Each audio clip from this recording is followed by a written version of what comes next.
Okay, if I can have everybody's attention here in the Media Center. Welcome here to Phoenix International Raceway. Glad to have you here today.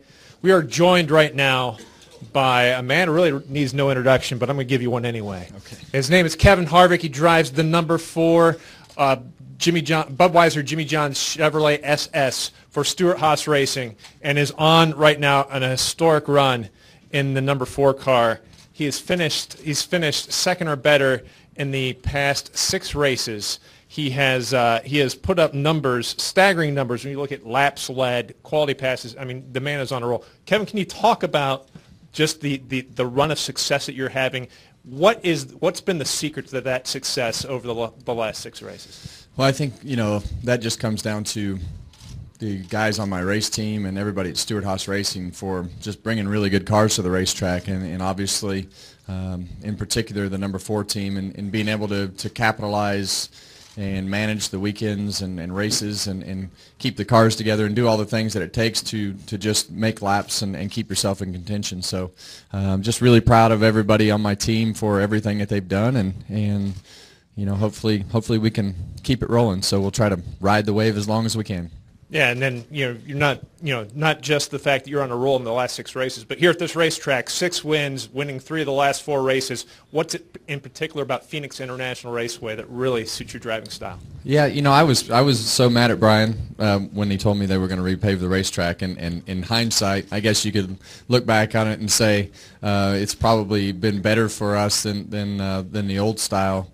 Phoenix International Raceway. So it's just a place that I really enjoy. I think 3 and 4 still has a lot of the same characteristics that the old track did, and we were fortunate to be able to come and test here several years ago now when they repaved the track, and for whatever reason just fit everything that we were doing. So last year was obviously as good a year as you can have here, and look forward to coming to this racetrack every year. Just like I said last week in Las Vegas, I mean, these are places for me that I've raced at since the mid-'90s, and to come and race in front of these race fans and be able to hear stories about people that watched you race in the Southwest Tour, the Winston West, or the Truck Series through the years is a lot of fun for me. Just to see old faces and friends, and also get to race on a racetrack that used to be probably between the Copper World Classic and the 300 mile race that we used to have here at the end of the year for the Southwest Tour cars. This was our biggest race. So to grow up racing and come here was our Daytona 500 every year, and to be able to come back and do that now as part of your job is something that for me is a lot of fun. Outstanding. We're going to open the floor up now to questions. If you have a question for Kevin, please raise your hand. We'll get a wireless mic to you. State your name and affiliation, and we'll start with Jim Utter, and we'll go up here to Lee. Jim Utter, Charlotte Observer. Earlier this week, Darrell Waltrip and a couple other people made comments that they thought that your combination with Rodney Childress kind of is on the verge of becoming, or could be easily compared to, what Jimmy Johnson and Chad Canals have kind of forged together. Whether you think it's too early or not to make that kind of comparison, you've been involved with a lot of crew chiefs over your career and hired crew chiefs for your team. Where do you rank? How do you feel about the relationship that you and Rodney have? Where does it compare to the others that you've had? Yeah, I don't know where it compares to anything else, but I can tell you that Rodney and I get along like we're long-lost brothers. It's sometimes you get in situations where you're talking about the car and you'll type things at the exact same times, and we have a very similar background of how we grew up, and so his demeanor's a little bit different than mine. Obviously, we're on different ends of the spectrum. As far as he's about as laid back as you could possibly be and still be awake, and I can get pretty wound up, and I think that balance is good for both of us. To push each other and kind of find that middle road. And I think the other thing is just that I know a lot of you guys have heard me talk about it before, but we're very similar in age.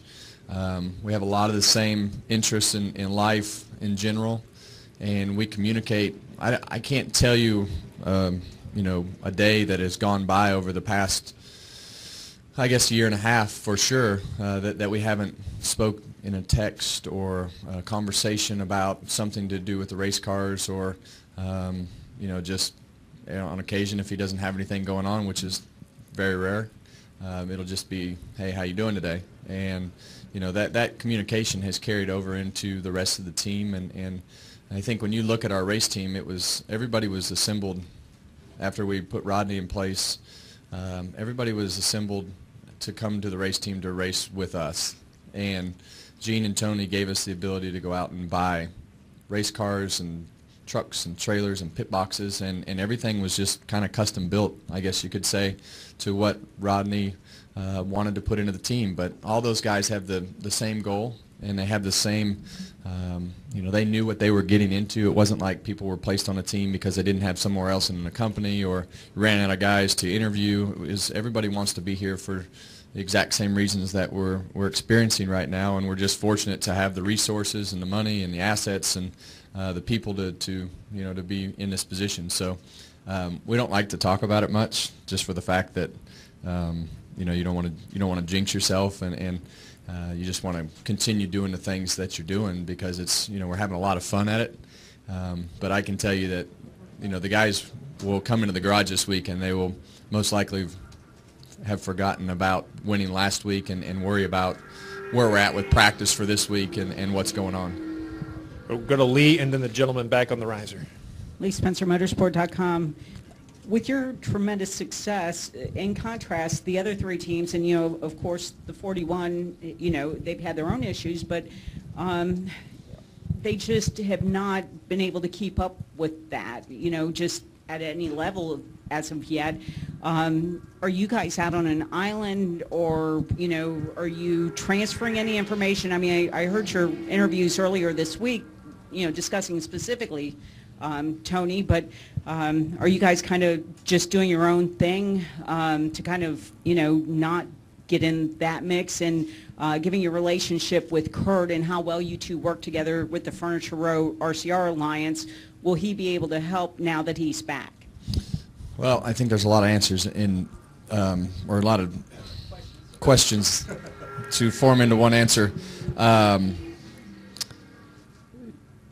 think when you look at the changes that we made at SHR this year, I think, I thought on paper they would be really good changes, and I think they have been really good changes. I know that the 4 and the 14, all those cars are built side by side and put together by, most of the same people, and I know that all of our notes are, live when we're in the garage, and everybody shares information, but there's different characteristics of driving styles and interpretation of what you think you need and things like that. So I think the 41 car has, they ran well at the end of last year.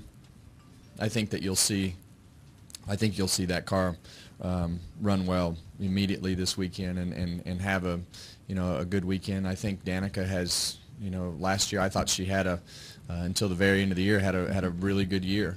I thought she raced well, didn't finish, some of the situations that she was in to capitalize on a top 15, and I think for her situation, I think 10th to 15th are realistic goals, and really trying to build on those finishes and get some top 10s along the way, which she did, at one of the toughest racetracks at the end of the year last year at Atlanta, and Kansas, she ran really well. So I think there's we're fortunate to have had a stable group of a stable situation.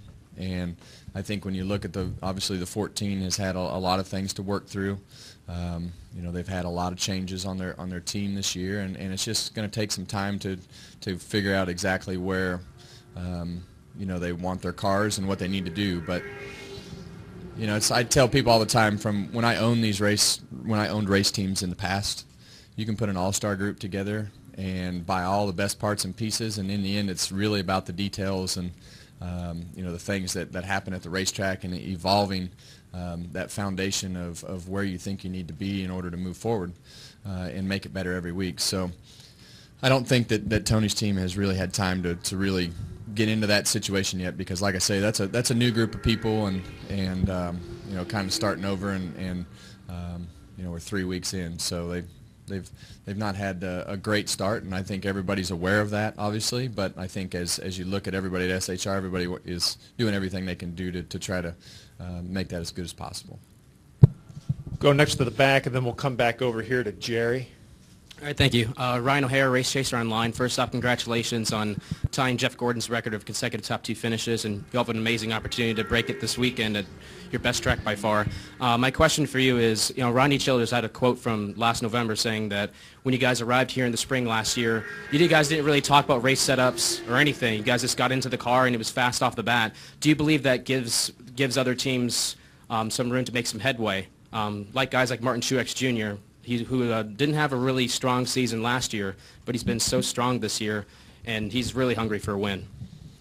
Yeah, I don't know anything about anybody else's situation, but I can tell you that I approach our team as I'm just a source of information, and that's really how Rodney and I had decided that needed to go in the beginning. I can help control the direction of a lot of things that are happening with whether it be development or things that are wrong with the car, and just push buttons. I mean, that's what I always tried to do as an owner was push buttons and try to trigger conversations to that would hopefully maybe lead down a road of finding something better or solving a problem. And in order to do that, you just have to be in communication with the engineers and the team and everybody involved that is working on these cars on a day-to-day basis. So I'm just a piece of the puzzle that tries to feed as much information and participate in as many things as I can to understand and be involved in what's going on. But this is a science project nowadays with the engineering staff and the crew chief, and that's really it's way out of my league as far as how to make the car even stay up off the ground or what springs you need to put in it. It's way beyond me, so I just try to be involved in it to try to keep pushing forward. All right, thank you, Jim. Okay, we're going to go over here next to Jerry. Hi, Jerry Fraley, Dallas Morning News. Do you mind if I look ahead for a couple weeks for one moment, please? Sure. Eddie Gossage asked me to remind you they have in Victory Lane after the Cup races also. I guess that's an inside joke between you guys. Fine. Now we can go to the next question. No. It does winning at Texas at some point in your career on your to-do list still? Yeah, it's definitely on the to-do list, but just in case Eddie knows that there are a lot of other racetracks that we can win at, so maybe there's something wrong with his track. But no, it's just been a place where we've run well. We just haven't been able to put together a weekend. So Eddie gives me a lot of grief because we've had a lot of success in the Truck Series Victory Lane, and I'd see him a lot on Saturdays with the Xfinity car. So he gives me a lot of grief about Sunday. We came close there in the last race last year. So it's definitely something you definitely want to check off the list and feel like we've run well enough there in the past to get to Victory Lane. So I'm sure he'll continue poking fun at me.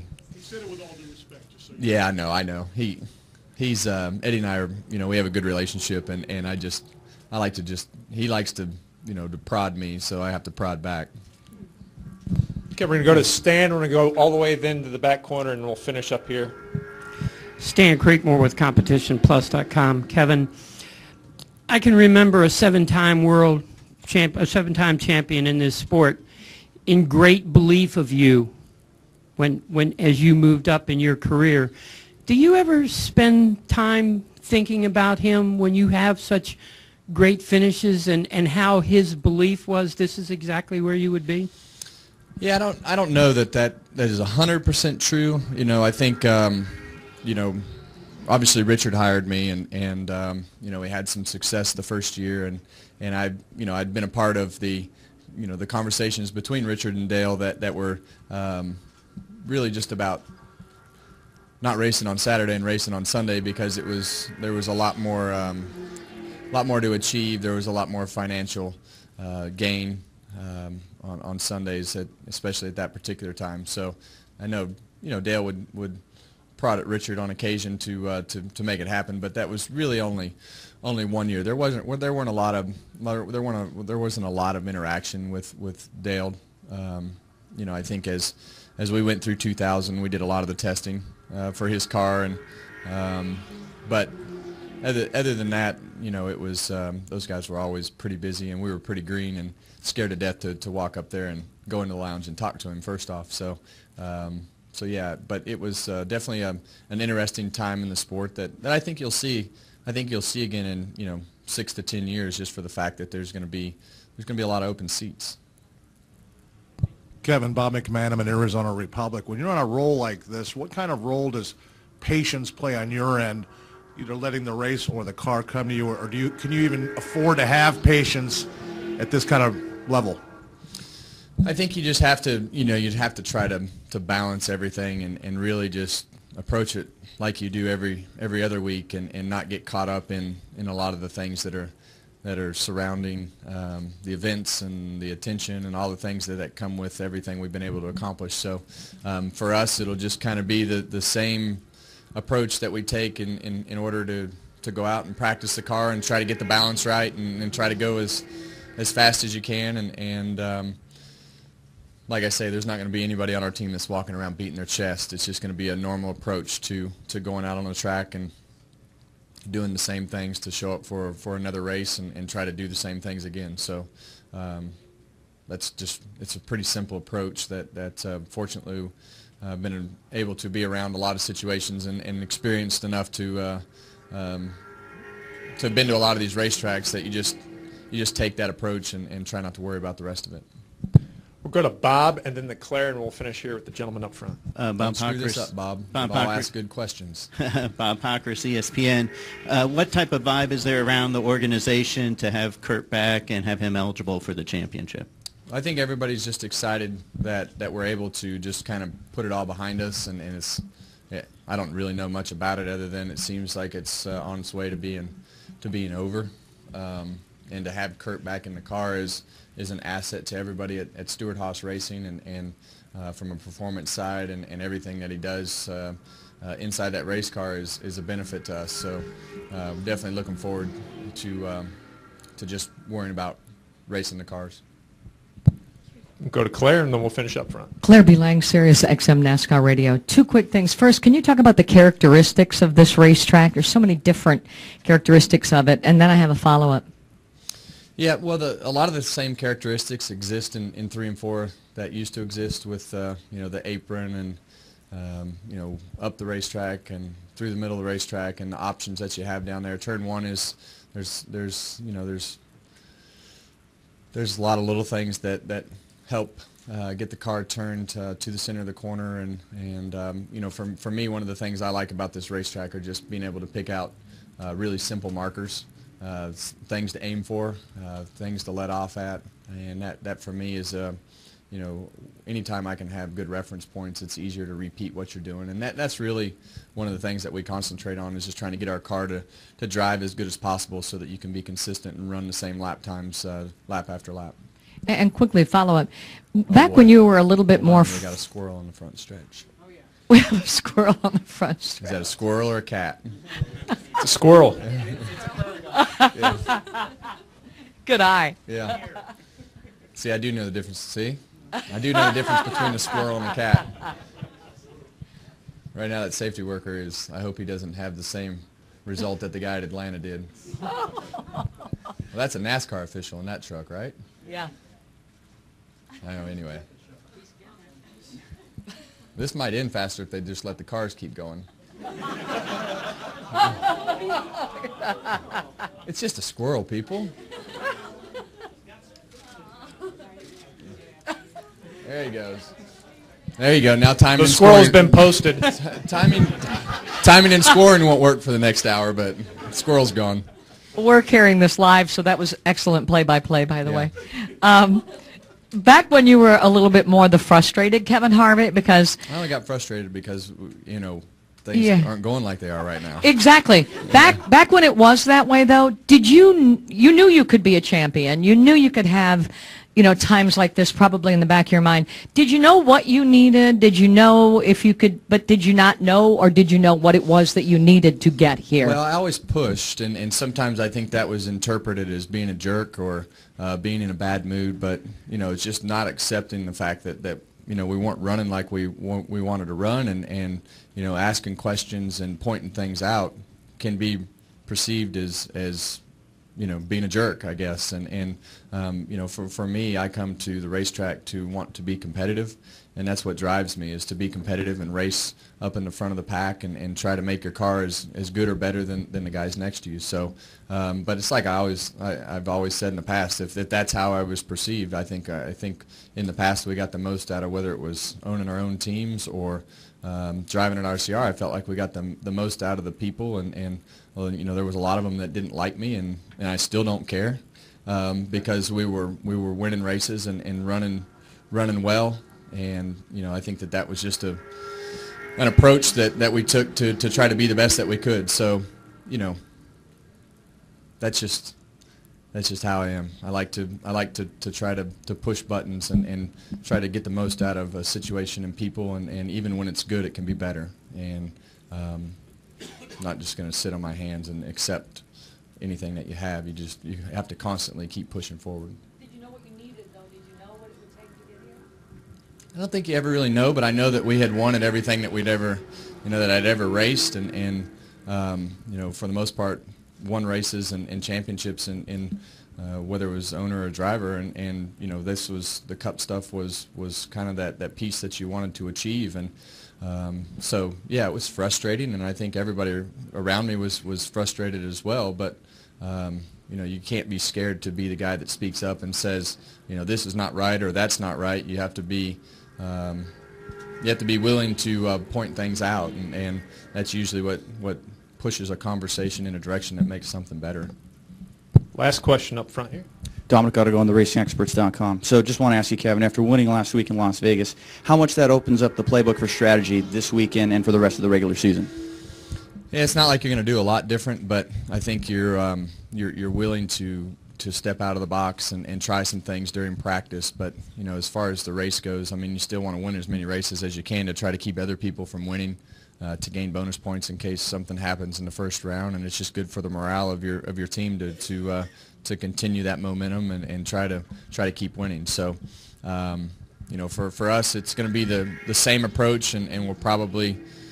We were fortunate to win the second race last year and really work through a lot of problems. Hopefully we don't have those durability issues that we had last year that because everything was so new. So hopefully this year we can just work on making the race cars faster and really have a good plan when we head to Chicago for the first race of the chase.